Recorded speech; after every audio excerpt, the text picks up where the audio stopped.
कोठी कोठी आसानी हुई ओहल्या प्रतिशत पड़ी थिला ओहल्या होची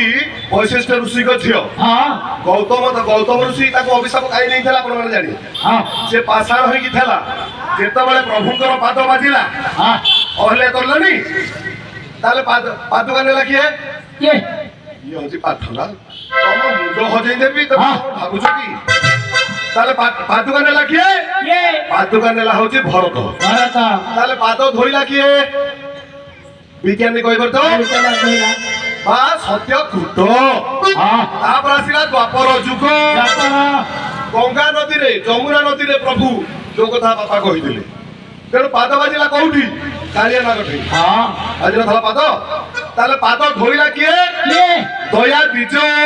ताले पादुका किए नेला अवधूत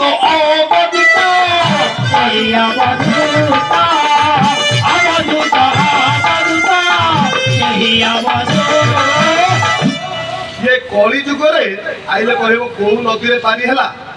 काहते पाद बाजिला आ पादुका नेला किए आइले कहबो बापा जो कथा कहिदिले सत्य जुग रे सरस्वती जाऊ रे हां सरस्वती रे किए पानी हेतला सुख देव सुख देव सुख देव सुख देव सुख देव सुख देव सुख देव हरि होई दिले अवतारी होई दिले महाज्ञानी जगत तोरे एही बोलाइले सुख देव सुख देव आई होई दिले अवतारी होई दिले महाज्ञानी जगत तोरे एही बोलाइले तेरा व्यासंग पुओ हेले को से होचती श्रिया को गर्भरु बाहरिले श्रिया को गर्भरु से होची जो को नदी रे ना आपणकर को नदी सरस्वती नदी रे चाली की गले सेतिकी बेले व्यास कोन कले पसिले कहले मो पुओ पळौची अरे सिए तो ज्ञानी से शिवकर कथा सब सुनि जाईती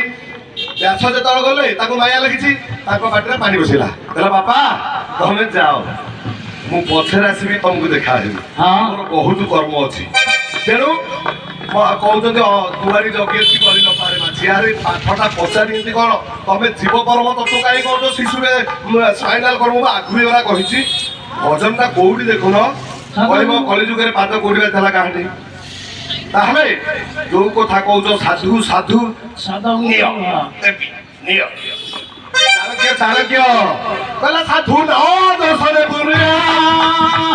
भक्ता धी साधु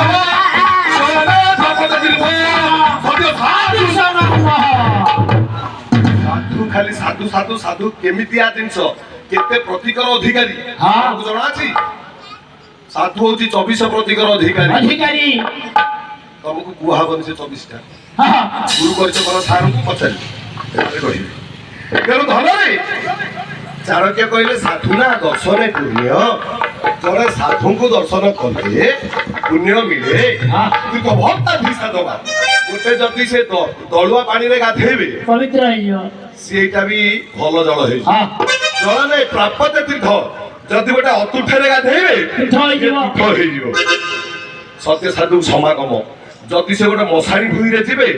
से जगहटा पवित्र होइयो मंदिर होइयो तेरे साधु ने बराय पवन बोले होती आसो को कर बोले होती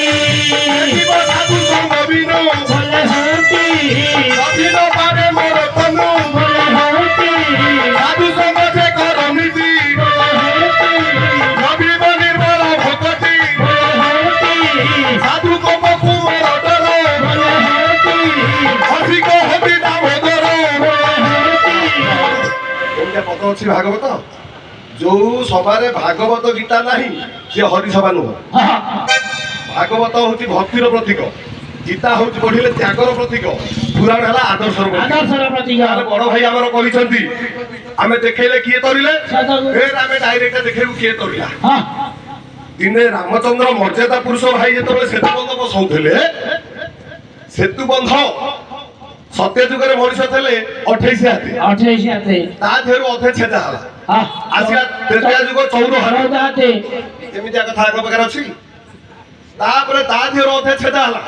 ସାତ ହାତ ଆଇଲେ 7 ହାତେ ହଁ। ତା ଥିରୁ ଅଧେ ଛେଦା ହେଲା 3 ହାତ ଅଧେ 3 ହାତ ଅଧେ। ହଁ ସତ୍ୟ ଯୁଗରେ 4 ପାଦ ଥିଲା କଣ ଧର୍ମ ଗୋଟାଏ ପାଦ ବିଚ୍ୟୁତ ହେଲା କାହିଁକି ନା ପ୍ରଭୁ ଯେତେବେଳେ ହିରଣ୍ୟକଶ୍ୟପକୁ ମାରିଦେଲେ ହଁ। ସେ କହିଲା ହୋ ମତେ କାହିଁ ମାଇଲ ମୁଁ କଣ ଦୋଷ କଲି? ମୁଁ ଶିବଙ୍କ ଭକ୍ତ ସେ ଶିବଙ୍କ ଭକ୍ତ ମୋ ପୁଅ ଗୋଟେ ଅବେଟରେ ଯାଉଛି ମୁଁ ବାଟକୁ ଆଣୁଥିଲି ହଁ କାହିଁ ମାଇଲ କାହିଁ ମାଇଲ? ପାଦ ଦୋଷ ଲାଗିଲା ହଁ ସେଠି ପ୍ରଭୁ ହିରଣ୍ୟକଶ୍ୟପକୁ ମାଇଲେ ସେ ତରିଗଲା ହଁ ଚିନ୍ତା କରନ୍ତୁ ଏପଟେ କୟାଧୁ ଦେଖିଲା ପ୍ରହ୍ଲାଦ ଦେଖିଲା ସିଏ ବି ପ୍ରଭୁଙ୍କୁ ଦେଖି ତରିଗଲେ ସରିଗଲେ ଦର୍ଶନ ତୁ ହଁ ରାବଣ କହିଲା ହୋ ବ୍ରହ୍ମ କାହିଁ ମତେ ମାଇଲ ମତେ ମାଇଲ ସିଏ ତ ମୋ ଝିଅ ମୋ ଦୋଷ କଣ? ମୁଁ ଆଣିଥିଲି ମୋ ଝିଅକୁ ଯୋଉ ବାଗରେ ମୁଁ ରଖିଛି ତମେ ରଖିପାରିବ ସୀତା ମୋ ଝିଅକୁ ଆଣିବାଟା ଭୁଲ ମୋ ଘରକୁ ଆগে ଚୋରିକି ନେଇଥିଲା କିଏ କହିଲା ସମସ୍ତେ ଦେଖିଛନ୍ତି ବନ ଗିରି ଆକାଶ ଗ୍ରହ ନକ୍ଷତ୍ର ସମସ୍ତେ ଦେଖିଛନ୍ତି ଦିନେ ଆରେ ମୁଁ ଆଣିଛି ତ୍ରିକାଳର ଦଶା ମୁଁ ରାବଣ ହଁ ଜ୍ଞାନୀର ପରିପୂର୍ଣ୍ଣ ଗୋଟାଏ ପାଦ ଦୋଷ ଲାଗିଲା ଆସିଲା ଦ୍ୱାପର ହଁ ଦ୍ୱାପରରେ କୋଷ କହିଲା ମତେ କାହିଁ ମାଇଲ ମୁଁ କଣ ଦୋଷ କଲି? ଅୟ ମୋ ବାପାର ସମ୍ପତ୍ତି ମୋ ଦାଦା କହୁଛି ସବୁ ନେବି ମୁଁ ପାଇବିନି ତେଣୁ ଫେର କହିଲେ କଣ ନା ବ୍ରହ୍ମ ଜନ୍ମ ହେଲେ ତତେ ମାରିବ ସେଇଥିପାଇଁ ମୁଁ ଏ ଭୁଲ କରୁଥିଲି ତମେ କାହିଁକି ଏ କଲ ମୁଁ କଣ ନ୍ୟାୟ କରୁଥିଲି ନା ଭୁଲ କରୁଥିଲି ଗୋଟାଏ ପାଦ ଦୋଷ ହଁ କଳିଯୁଗ ଆସିଲା କଳିଯୁଗରେ ଗୋଟାଏ ପାଦ ସତ୍ୟ ଯୁଗରେ ସବୁ 4 ତେତେୟାରେ ସବୁ 3 ଦ୍ୱାପରରେ ସବୁ 2 କଳିରେ ସବୁ 1 ଏକ ବୁଝେଇ ପାଇଲେ ହଉଛି ଇଏ ତମ ମୁଣ୍ଡ କଣ ଦେଖିକି ସେଠି ଆକ୍ସିଡେଣ୍ଟ ହଜିଗଲା ଇଏ ଆମେ ପାଗଳା ଧରିବା ଆଉ ହଜି ମତେ କଳିଯୁଗର ଖବର କିଏ କୋଉ ନଦୀରେ ପ୍ରଭୁ ଯାଉଥିଲେ ପାଦ କିଏ ଧୋଇଲା କଠଉ କିଏ ନେଲା ହଁ ଆଉ ଇଏ 4 3 ଇଏ ଥାଉ